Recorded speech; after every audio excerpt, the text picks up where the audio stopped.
السلام عليكم متتبعاتي الكريمات ومرحبا فيكم في قناتي. اليوم راح نشوفوا مع بعض وصفة من وصفات عجينة البيتزا، وراح نشوفوا اليوم هذه البيتزا اللي تجي لاباط تاعها شوية مقرمشة، ونشوفوا اش كاين في هذه الوصفة. نجيبوا لو بول تاع البيترا ولا تقدري تعجنيها بيدك كما بغيتي. هنا نحتاجوا نص لتر ماء دافي، نص لتر ماء دافي. نزيدوا له هنايا في الكاس هذا اللي نديروا به المعيار ولا نقيسوا به، درت راح ندير نص كاس بين زبدة وزيت، نص كاس خليط بين الزبدة والزيت. وهنا الزبدة لازم ديريها، لازم تكون عندك الزبدة. هنا الزبدة هي اللي تعطيها هذيك القرمشة وتعطيها واحد لوغو سبيسيال في لاباط. واش نحتاجو هنا؟ نحتاجو مغرف، زوج مغارف تاع حليب البودرة، زوج مغارف كبار حليب بودرة. نحتاجو هنا زوج مغارف كبار سكر عادي، سكر كريستاليزي. نخلطوا كل شيء في البول، وفي الاخير نضيفوا الفارينه. واش نحتاجو هنا؟ نحتاجو ايضا مغرفه كبيره تاع خميره الخبز. هنا اذا كان الجو بارد نديرو مغرفه كبيره مليانه، اذا كان الجو سخون نقصوا شويه. نحتاجو هنا بيضه كامله كما راكم تشوفوا، بيضه كامله. ونحتاجو وما تنساوش هنا الملح. انا الملح ما صورتوش، بصح ديروا الملح، ما تنساوش الملح باش ما تجيش لاباط تاعكم مسوس. ديروا قيس مغرف كبيره تاع القهوه ولا زوج، حسب واش تشتيو تملحوا نتوما، كل وحده تعرف كيفاه تملح لاباط تاعها. ونخلطوا كل شيء بالفوي مليح حتى تذوب هذيك السكر والحليب بودره والخميره يذوبوا مليح. هنايا واش راح نزيدوا؟ راح نزيدوا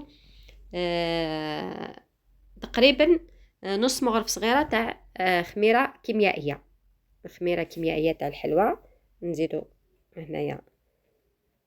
ونكملوا نخلطوا الكل مع بعض. هاو الخليط تاعنا ذاب، ذابت الخميره فيه. كي تذوب الخميره مليح، ماذا بك ذوبي الخميره تاعك مليح في الخليط باش من بعد تطلع. هنايا راح نجيبوا الفارينه في هذه الكميه كامل، تقدر تهز لك واحد كيلوغرام فارينه وانتي وحسب الفارينه تاعك اذا كانت تشرب ولا ما تشربش. انا هنا خلطتها في البيترا باش نزرب، وانتي خلطيها بيدك لخاطر الفارينه سهله ما تحتاج عجن ولا غير لموا برك المكونات مع بعضها.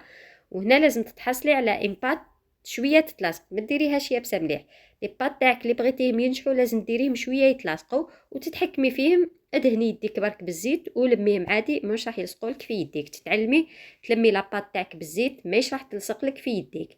نحطها هنا بعد ما عجنتها، نحطها في البلان دو طرافاي تاعي وراح نقسمها لخمس كويرات. هنا راح دير لك خمس قرص تاع البيتزا، 5 قرصات تاع البيتزا. كي تعود عائله كبيره كي تعود عائله صغيره نقصي الكميه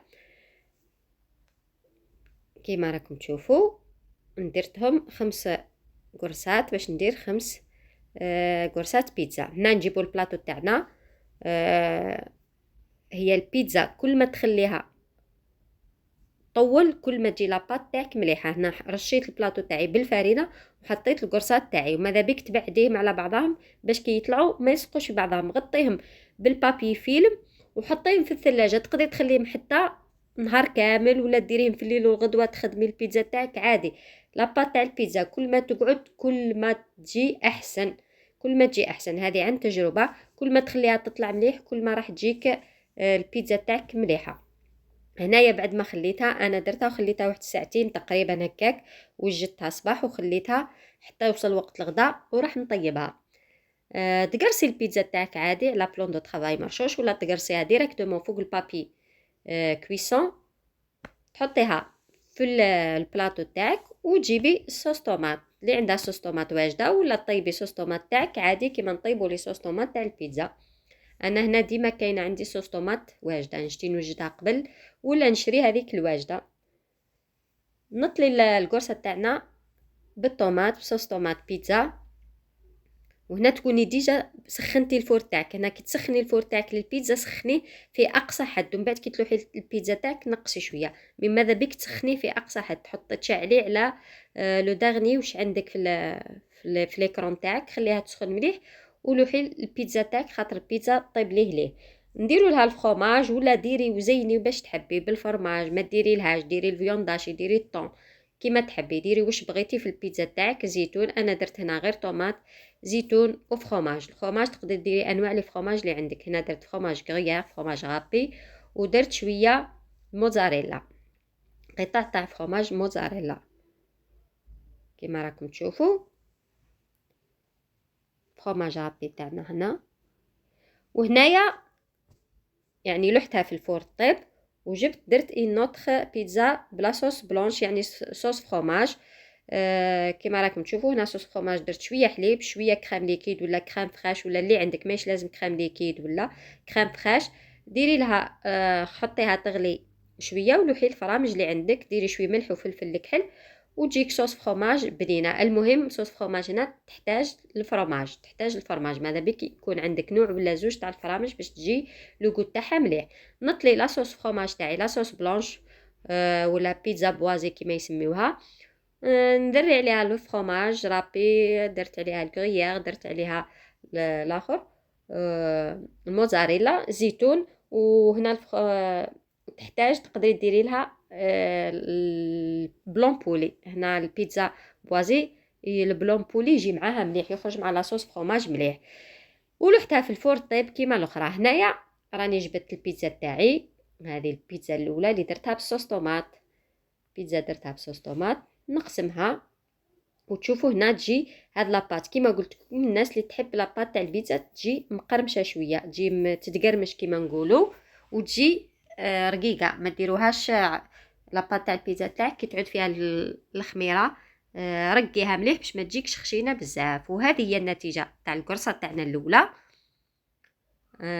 في الفيديوهات المقبله راح نعطيكم عده وصفات لي بات تاع البيتزا. كاين بزاف وصفات تاع لي بات تاع البيتزا، راح نحاول نعطيكم عده وصفات توجدوهم شهر رمضان وال الحياه اليوميه العاديه. وحده كي تبغى دير بيتزا تشوف الوصفه اللي تساعدها. شوفوا هنا كيف تحمر مليح، شوفوا كيف تجي رقيقه، تجي خفيفه، لاباط تاعها تجي خفيفه وتجي بنينه، لا خاطر البيض والزبده يعطيوها انغو لاباط، ما تجيش فيها غير لوغو تاع الفرينه وبرك راح تجي فيها انغو مليح، تجي بنينه لا خاطر فيها البيضه وفيها الزبده.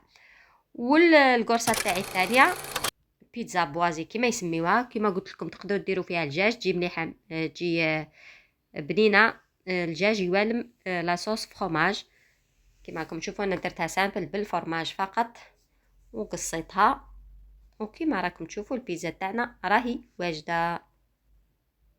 ها هي كي تجي كيما قلت لكم رقيقه، تجي تقرمش، والبنه ما نحكي لكمش، جربوها وان شاء الله تعجبكم الوصفه وتنجحوا فيها. نشوفكم في وصفات اخرى باذن الله تعالى، ونعتذر عن هذا التاخير الطويل والانقطاع الطويل، ونتمنى نرجع بقوه ان شاء الله مع رمضان، ونشوفكم في وصفات اخرى، والى اللقاء.